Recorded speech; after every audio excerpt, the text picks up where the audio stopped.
नमस्कार, India voice पर आप देख रहे हैं आज का अखबार और मैं हूं आपके साथ उन्नति भटनागर। तो सीधा रुख कर लेते हैं कि आज के अखबारों में क्या कुछ बड़ी सुर्खियां हैं और सीधे बताते हैं आपको 10 प्रमुख बड़ी खबरें।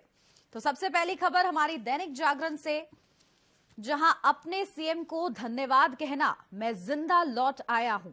और इसकी सब हेडलाइन भी आपको बता देते हैं। पंजाब दौरे पर सुरक्षा में बड़ी लापरवाही के बाद प्रधानमंत्री नरेंद्र मोदी ने चन्नी सरकार पर यह कटाक्ष किया है, जिसको कोट किया है दैनिक जागरण ने। और फ्रंट पेज की हेडलाइन, जहां कल भी पूरे दिन ये सुर्खी रहा, जहां कल प्रधानमंत्री नरेंद्र मोदी का पंजाब का खास दौरा था और इस दौरान उनका दौरा जो है रद्द कर दिया गया। सुरक्षा कारणों की वजह से उनको लंबे समय तक इंतजार करना पड़ा और इसी के चलते उन्होंने ये कटाक्ष किया, जहां उनका पंजाब यानी कि वो एक ऐसा राज्य नहीं है जहां पर भाजपा की सरकार है, कांग्रेस की सरकार है, और इसी के चलते उनको सुरक्षा की दृष्टि से उनको अपना दौरा रद्द करना पड़ा, जहां वो कई बड़े विकास के कार्य करने वाले थे, बड़ी सौगात देने वाले थे अपने दौरे के दौरान, लेकिन मजबूरन ये दौरा रद्द करना पड़ा। जिसके बाद प्रधानमंत्री नरेंद्र मोदी ने ये बड़ी बात कही, जहां उन्होंने लौटते टाइम ये कहा कि अपने सीएम को धन्यवाद कहना कि मैं जिंदा लौट आया हूं। यानी इतने हद तक खतरा था कि प्रधानमंत्री नरेंद्र मोदी का जिंदा लौटना मुमकिन नहीं था और वो जिंदा लौटे,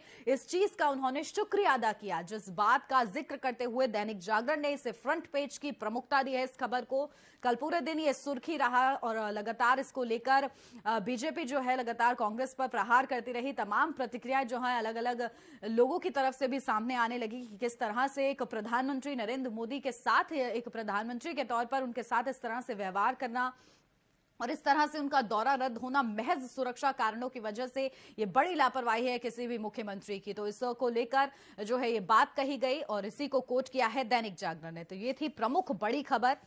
रुक कर लेते हैं दूसरी खबर का, जो कि दैनिक भास्कर से है हमारी, जहां दैनिक भास्कर ने लिखा है कि चन्नी ने कहा सभा में 70,000 नहीं 700 लोग थे, इसलिए लौटे पीएम, खतरे वाली कोई बात नहीं। तो पंजाब के मुख्यमंत्री चरणजीत सिंह चन्नी ने यह कहा, जिस तरह से प्रधानमंत्री नरेंद्र मोदी को खतरा था, जिस वजह से सुरक्षा के कारणों की वजह से उनका ये दौरा रद्द हुआ, तो इसी पर मुख्यमंत्री चन्नी ने यह बात कही कि उनके में 70,000 लोग नहीं मौजूद हुए थे, बल्कि महज 700 लोग थे, जिस वजह से उन्होंने अपना ये दौरा रद्द किया है और कोई भी सुरक्षा में कोई खामी नहीं थी। यानी सीधा सीधा उन्होंने इनकार किया है इस बात को मानने से कि प्रधानमंत्री नरेंद्र मोदी का दौरा इस वजह से रद्द कर दिया गया क्योंकि सुरक्षा जो है उनकी माकूल नहीं थी और कोई व्यवस्थाएं जो थी वो माकूल नहीं थी, जिस वजह से ये दौरा रद्द करना पड़ा।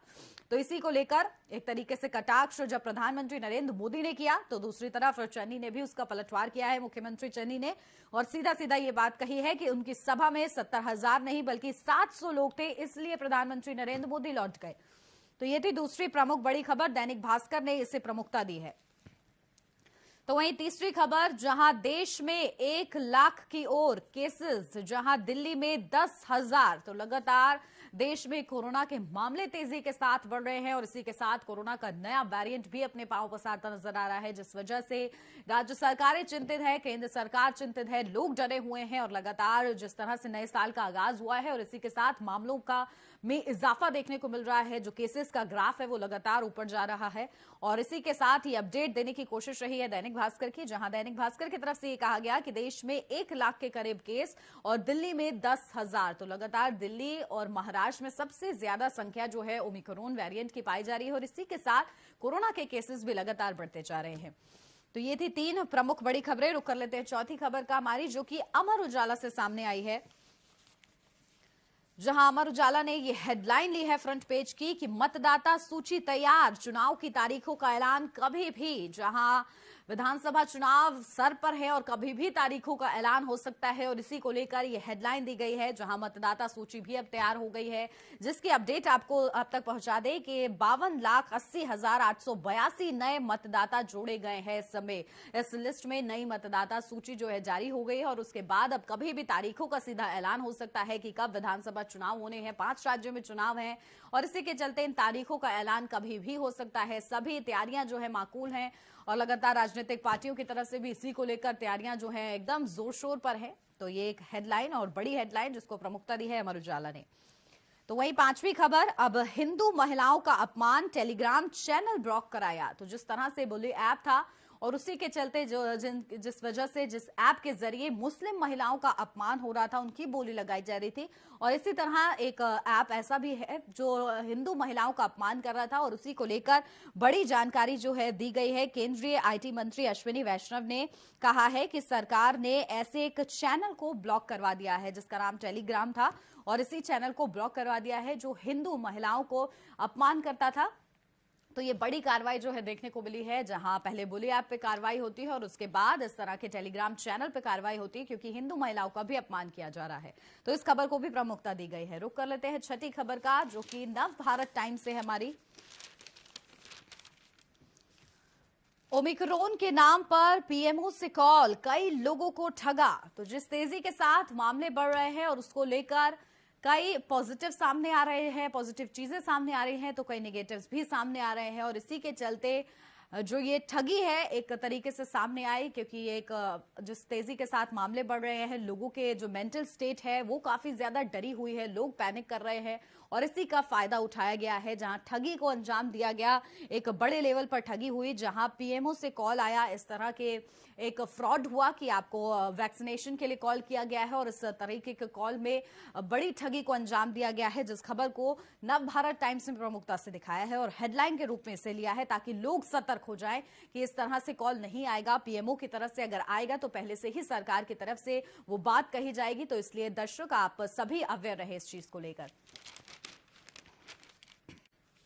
तो वहीं सातवीं खबर है, यूपी में 11वीं 12वीं की कक्षाएं ऑनलाइन। तो लगातार जिस तेजी के साथ मामले बढ़ रहे हैं, सरकार की तरफ से तमाम मेजर्स लिए जा रहे हैं, और इसी के चलते जब पहले 10वीं तक की कक्षाओं को बंद कर दिया गया, स्कूलों को बंद कर दिया गया, और उसके बाद अब 11वीं 12वीं के जो क्लासेस हैं उनको ऑनलाइन कर दिया गया है। लगातार यूपी में भी मामले तेजी के साथ बढ़ रहे हैं, ओमिक्रॉन भी जो है उसके भी मामले सामने आ रहे हैं, और इसी के चलते एहतियातन ये कदम जो है यूपी सरकार की तरफ से उठाया गया, जहां पहले ही 10वीं तक के स्कूलों को बंद करने के निर्देश थे, और उसके बाद अब 11वीं और 12वीं के जो कक्षाएं हैं उनको भी अब ऑनलाइन कर दिया गया है। यानी अब ऑफलाइन क्लासेस नहीं होंगी, ऑनलाइन ही बच्चे यानी घर से ही ऑनलाइन जो है पढ़ाई कर सकेंगे।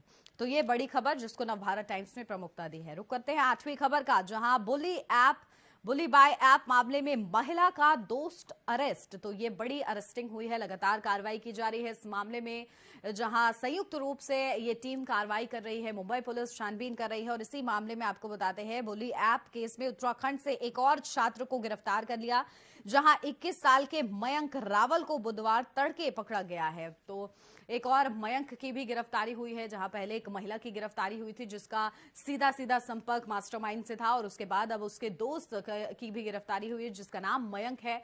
तो एक के बाद एक ये बड़ी गिरफ्तारी सामने आ रही है, जहां इस ऐप के जरिए मुस्लिम महिलाओं की बोली लगाई जाती थी, उनका अपमान किया जाता था, और इस मामले में कार्रवाई हो रही है, और इसी के चलते ये बड़ी अरेस्टिंग हुई है, जिसकी अपडेट देने की कोशिश नव भारत टाइम्स की रही है। तो ये थी 8 खबरें। रुक कर लेते हैं 9वीं खबर का हमारी, जो कि हिंदुस्तान से है। तो हिंदुस्तान ने इस खबर को लिया है, जहां खराब मौसम के चलते गिरा था सीडीएस का हेलीकॉप्टर। तो ये प्रमुखता से इस खबर को दिखाया गया है, जहां देश के प्रथम सीडीएस बिपिन रावत को इस देश ने खोया, और उसके बाद ये बड़ा हादसा जो लोगों के दिलों में घर कर गया कि आखिर क्या वजह रही जिस वजह से देश के प्रमुख और सबसे प्रथम सीडीएस बिपिन रावत को देश ने खो दिया। उनके साथ और जवान 14 लोग कुल उसमें सवार थे, जिनमें 14 के मौत हो गई, जहां उनमें उनकी पत्नी भी शामिल थी। और इसी के साथ ये खबर को हेडलाइन दिया गया है, जहां जो रिपोर्ट आई है, लगातार इस विषय में जांच की जा रही थी, आखिर क्या कुछ इसके पीछे की वजह है। और जांच में हालांकि ये सारी बातें खुलकर सामने नहीं आई हैं, पूरी तरीके से इसका ब्यौरा नहीं दिया गया है, सार्वजनिक तौर पर ये नहीं आया है, पब्लिक डोमेन में नहीं आया है, लेकिन फिलहाल अब तक की जो बात सामने आई है उसके हिसाब से ये बताया जा रहा है कि अचानक से मौसम जो है खराब हो गया था, अचानक से घने बादल छा गए थे, जिस वजह से हेलीकॉप्टर का जो नियंत्रण है वो चूक गया, जिस वजह से ये बड़ा हादसा हो गया, और देश ने अपना प्रथम सीडीएस बिपिन रावत को खो दिया इस हादसे में। तो ये एक अपडेट देने की कोशिश रही है।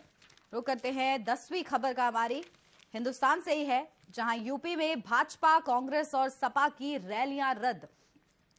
तो विधानसभा चुनाव नजदीक है और उसी के चलते राजनीतिक पार्टियां जो हैं तेजी के साथ चुनाव प्रचार में जुटी हुई हैं, एड़ी चोटी का जोर लगाती नजर आ रही हैं और इसी के चलते रैलियां भी की जा रही हैं, जहां भीड़ इकट्ठा की जा रही है, शक्ति प्रदर्शन किया जा रहा है। लेकिन अब जब मामले तेजी के साथ बढ़ रहे हैं तो राजनीतिक पार्टियों ने भी इस पे विचार किया है और समाजवादी पार्टी हो चाहे बीजेपी हो, सबने अपनी जो रैलियां हैं, भव्य रैलियां जो आयोजित की गई थी, उनको रद्द करने का निर्णय लिया है और लोगों की सुरक्षा को प्राथमिकता दी गई है। तो ये थी अलग अलग अखबारों से आज की 10 प्रमुख खबरें जो कम समय में ज्यादा जानकारी आप तक पहुंचाई है और इसी के साथ आज के अखबार के लिए बस इतना ही। लेकिन देश और दुनिया की तमाम बड़ी अपडेट के लिए आप देखते रहिए इंडिया वॉइस।